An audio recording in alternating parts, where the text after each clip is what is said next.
কিয়ামতের ময়দানে মানুষ তিন ভাবে উপস্থিত হবেন। কয়ভাবে? তিন ভাবে উপস্থিত হবেন। কথাগুলো একটু খেয়াল করে শুনবেন।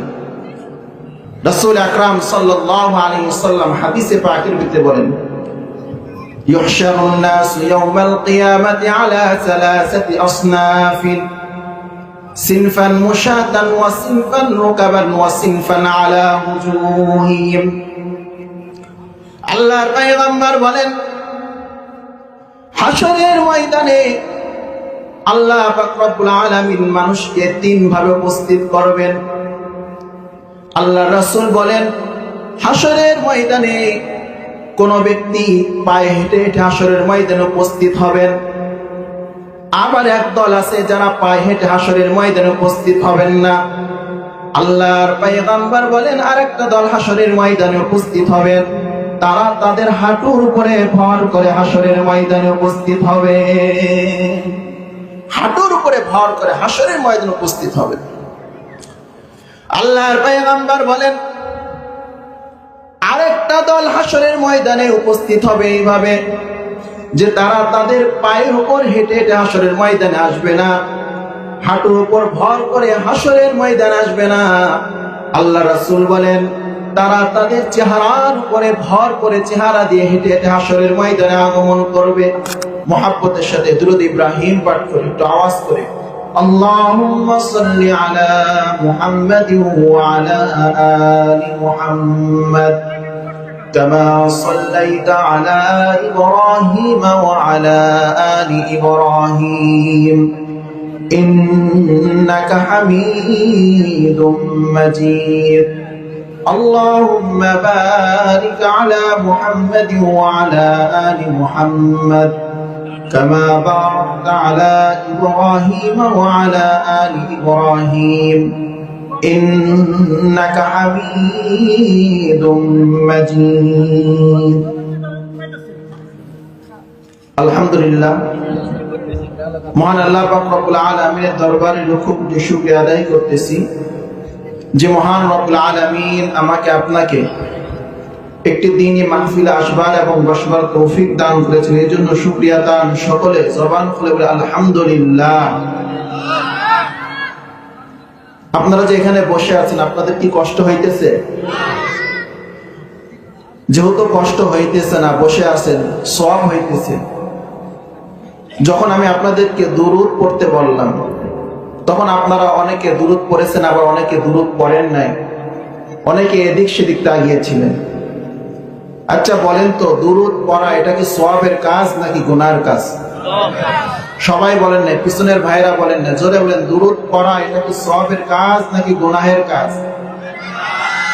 দুরূদ পড়লে ফায়দাটা কি হবে? রাসূল আকরাম সাল্লাল্লাহু আলাইহি ওয়াসাল্লাম বলেন, কোন ব্যক্তি যদি আমার উপর একবার দুরূদ ও সালাম পাঠ করে, কতবার? একবার দুরূদ ও সালাম পাঠ করে, তো আল্লাহ পাক রব্বুল আলামিন ওই বান্দার উপর 10টা রহমত নাজিল করেন। দুরূদ পড়েছেন একবার, আল্লাহ তাআলা রহমত নাজিল করেছেন কয়বার? 10 বার। 10টা রহমত আল্লাহ তাআলা তার উপর নাজিল করেন। দুরূদের আরেকটা বড় ফায়দা হলো, যে ব্যক্তি যত বেশি দুরূদ পড়বে তার অন্তরে তত বেশি আল্লাহ রাসূল সাল্লাল্লাহু আলাইহি ওয়াসাল্লামের মুহাব্বত, ভালোবাসা এটা বৃদ্ধি পাবে। আচ্ছা বলেন তো, রাসূলের মুহাব্বত, ভালোবাসা এটা আমাদের অন্তরে বৃদ্ধি পাওয়া দরকার নাকি দরকার না? সবাই বলেন না। অনেকে চিন্তা করতেছেন যে কথা যদি সাই দি রায় দি একসাথে কথা বলি তাহলে কোন বিপদে না হুজুরে ফেলাই দেয়। রাসূলের মুহাব্বত আমাদের অন্তরে থাকা দরকার নাকি দরকার না? কথা বলেন। দরকার। রাসূল আকরাম সাল্লাল্লাহু আলাইহি ওয়াসাল্লাম বলেন, কোন ব্যক্তি যদি নিজেকে পরিপূর্ণ ঈমানদার দাবি করতে চায় তাহলে তার জন্য উচিত হল আমি মুহাম্মদুর রাসূলুল্লাহ সাল্লাল্লাহু আলাইহি ওয়াসাল্লামের মুহাব্বত, ভালোবাসা তাদের অন্তরের ভিতরে রাখতে হবে। রাসূল আকরাম সাল্লাল্লাহু আলাইহি ওয়াসাল্লামের মুহাব্বত অন্তরের ভিতরে রাখলে আমাদের উপকার কি হবে? আমাদের উপকার হবে যে কিয়ামতের ময়দানে যার অন্তরে যত বেশি রাসূলের মুহাব্বত থাকবে, ভালোবাসা থাকবে, সে তত বেশি আল্লাহর রাসূলের নিকটবর্তী হইতে পারবে। কিয়ামতের ময়দান এটা একটা কঠিন মুহূর্ত। ওই কঠিন মুহূর্তে দুনিয়ার কোনো মানুষ কার উপকার করতে পারবে না। একজন ব্যক্তি যিনি আমার আপনার জন্য আল্লাহ পাক রব্বুল আলামিনের দরবারে কান্নাকাটি করবেন, আমার আপনার নাজাতের জন্য আল্লাহ পাক রব্বুল আলামিনের দরবারে সুপারিশ করবেন, তিনি হলেন জনাবে রাসূল আকরাম সাল্লাল্লাহু আলাইহি ওয়াসাল্লাম। কিয়ামতের ময়দানের অবস্থাটা কেমন হবে? রাসূল আকরাম সাল্লাল্লাহু আলাইহি ওয়াসাল্লাম বলেন, কিয়ামতের ময়দানে মানুষ তিন ভাবে উপস্থিত হবে। কয় ভাবে? তিন ভাবে উপস্থিত হবেন। কথাগুলো একটু খেয়াল করে শুনবেন। রাসূল আকরাম সাল্লাল্লাহু আলাইহি ওয়াসাল্লাম হাদিসে পাকের ভিতরে বলেন, ইউহশারুন নাসু ইয়াওমাল কিয়ামাতি আলা সালাসাতি আসনাফিন সিনফান মুশাতান ওয়া সিনফান রুকাবান ওয়া সিনফান আলা ওয়ুজুহিহিম। আল্লাহর পয়গম্বর বলেন, হাশরের ময়দানে আল্লাহ পাক রব্বুল আলামিন মানুষকে তিন ভাবে উপস্থিত করবেন।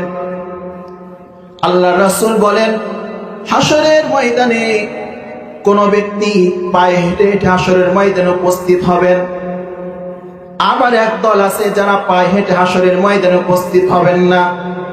আল্লাহর পয়গম্বর বলেন, আরেকটা দল হাশরের ময়দানে উপস্থিত হবেন, তারা তাদের হাঁটুর উপরে ভর করে হাশরের ময়দানে উপস্থিত হবে।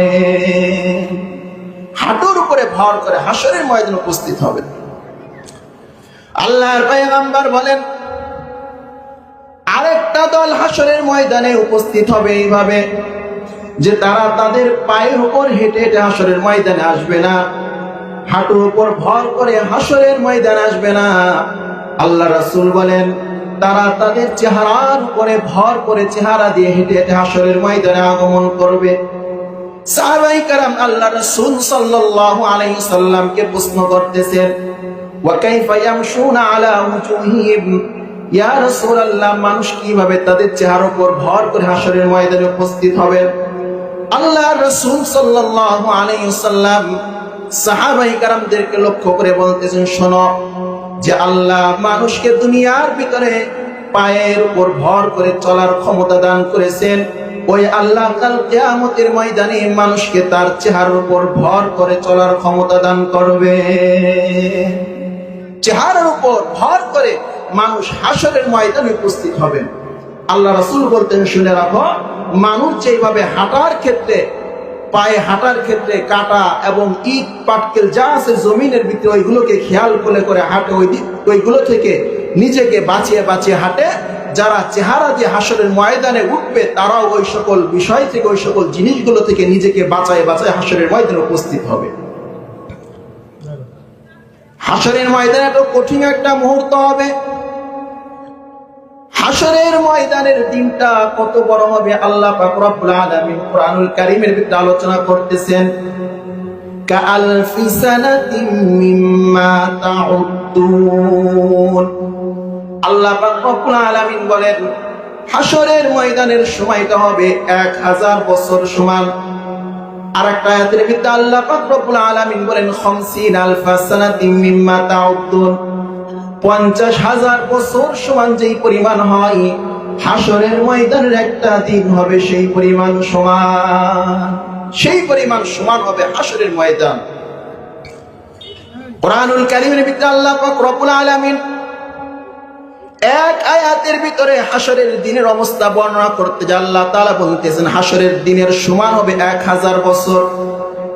আরেকটা আয়াতের ভিতরে আল্লাহ পাক রব্বুল আলামিন বলতেছেন 50,000 বছর। মুফাসসিরে কেরাম এই আয়াতের তাফসীরের ক্ষেত্রে আলোচনা করতেছেন, যার গুনাহ যেই পরিমাণ হবে, হাশরের ময়দানে অবস্থানটা তার নিকট সেই পরিমাণ হবে। অর্থাৎ কারোর নিকট হাশরের ময়দানটা 1000 বছরের সমান হবে, আর কারোর নিকটে হাশরের ময়দানটা 50,000 বছরের সমান হবে। কারোর নিকট হাশরের ময়দান 1000 বছর, কারোর নিকট 50,000 বছর। আল্লাহ রাসূল সাল্লাল্লাহু আলাইহি সাল্লাম বলেন, এই হাশরের ময়দানে যখন মানুষ অবস্থান করবে, সূর্য মানুষের মাথার নিকটে চলে আসবে। বর্তমানে আমরা দুনিয়ার ভিতরে অবস্থান করতেছি, সূর্য আমাদের থেকে কত দূরে? 15 লক্ষ কোটি মাইল দূরে সূর্য অবস্থান করতেছে।